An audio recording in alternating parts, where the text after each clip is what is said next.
৯ মাস পরেও বিপ্লবের সুফল নিশ্চিত হয়নি, উল্টো ঐক্য কমেছে, বেড়েছে বিভক্তি। অংশীজনের বিভক্তি এমন পর্যায়ে গেছে যা রাজনীতিক স্বাভাবিক সীমা অতিক্রম করেছে। অনেক সময় যে যায় লঙ্কা সেই হয় রাবণ।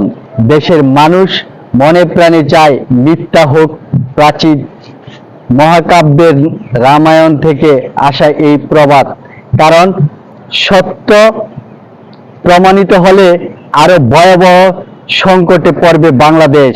পরিস্থিতি ক্রমে জটিল হবে, বাড়বে সংঘাত সহিংসতা। তখন বাংলাদেশ ঘিরে সক্রিয় হবে দেশের বিদেশি ষড়যন্ত্রকারী। রাজনৈতিক সমীকরণও বদলে যাবে জ্যামিতিক হারে। একসময় চড়া মূল্য গুনতে হবে। সাধারণ মানুষের গত দুদিন সংকট নিরসনের বিভিন্ন রাজনৈতিক দলের সঙ্গে সংলাপ করেছে প্রধান উপদেষ্টা। প্রতিটি দল অনড় অবস্থানে। একদল আগে ভোট চায়, অন্যরা চায় সংস্কার।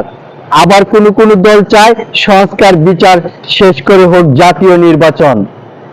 বিভিন্ন দলের পক্ষ থেকে জোরালো দাবি থাকলেও আশ্বাস মেলেনি নির্বাচনীয় রোডম্যাপের।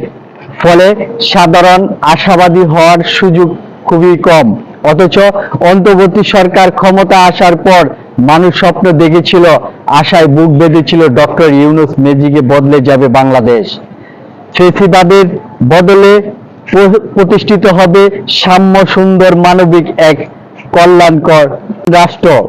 সেখানে রাজনৈতিক স্থিতিশীলতা থাকবে, আসবে অর্থনৈতিক সমৃদ্ধি, সেই সঙ্গে মুক্তবাক, মুক্ত চিন্তা নিশ্চিত হবে, ন্যায় বিচার এর পথে হাঁটবে লাল সবুজের বাংলাদেশ।